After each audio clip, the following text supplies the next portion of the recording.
What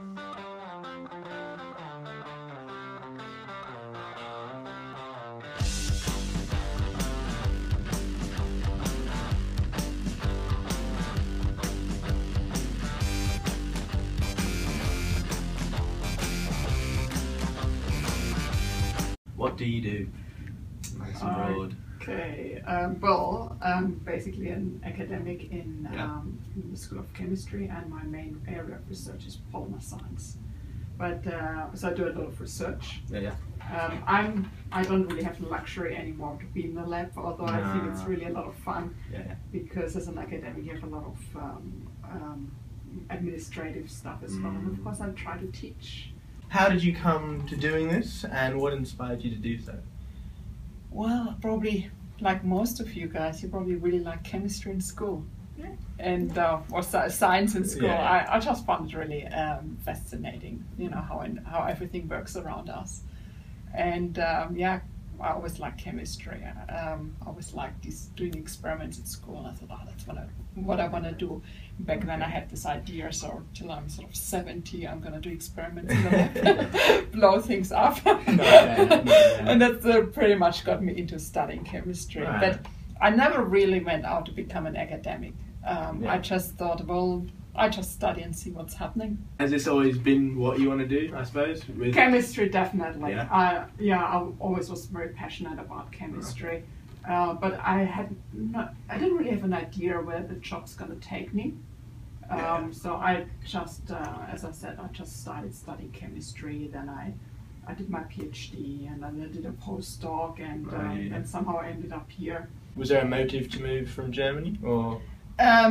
No, it was after my PhD. I wasn't really sure what I wanted to do. I mean, in Germany, the career path for a chemist would be going to industry. And I had sort of a look a little bit what they do in industry, and I did not find it very meaningful at that point of time. Nowadays I can appreciate a little bit more, but sort of back then I had sort of desire. I want to do some really interesting research and something fantastic. And industry is quite incremental, the research. So I thought, well, I do a postdoc, and maybe I know what I want to do after that. And when I was here, I was offered a position as a lecturer. Can you tell us a little bit about the Stenzel Research Group and how that came about, I suppose? Okay, well, I mean, next to chemistry, what I always found quite fascinating is actually how the body works. And sort of, there was always sort of a little bit both of my interest. I mean, I never wanted to study medicine, but I just really liked sort of the idea of understanding medicine as such. And so I found actually the combination chemistry with the medicinal area quite interesting. But anyway, I never really went down the medicinal route. I did polymer science instead, basically plastics. And it was quite interesting, but then I discovered there's actually quite a need for new polymer materials in medicine.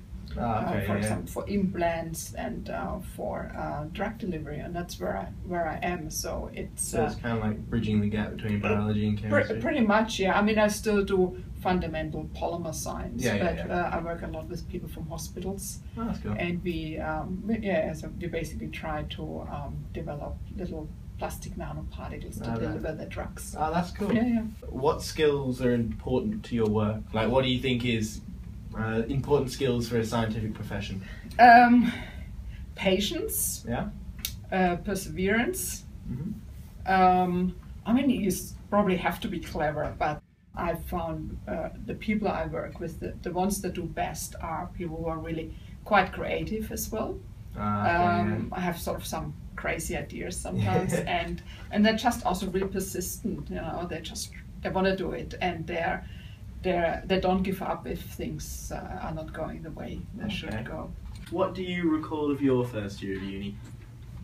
Oh, terrible. Bad? Yes.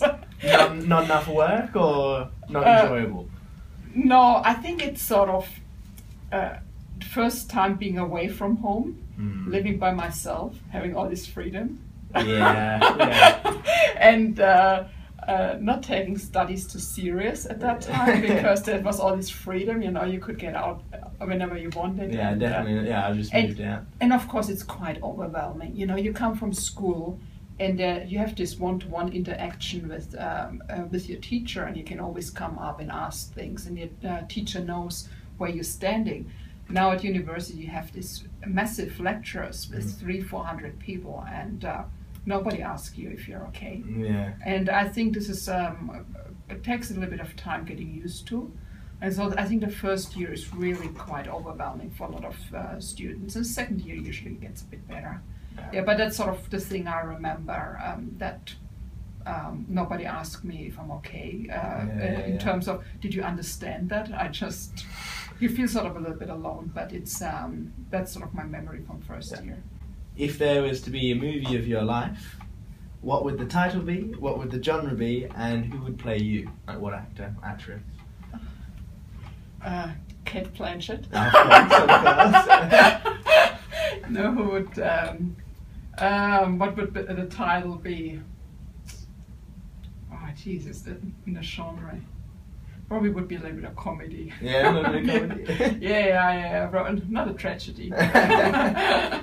All had a very happy ending in my life, so it's it's probably sort of a comedy where things look really terrible in the beginning and it all lights up, sort of like maybe a Catherine Heigl movie, Heigl or whatever you pronounce her name, you know, sort of. But it all turns out all right. It all turns out all right. Yes, yeah. I think that's probably what it is. In the end, it all turns out all right. Not bad. Well, thank you very much.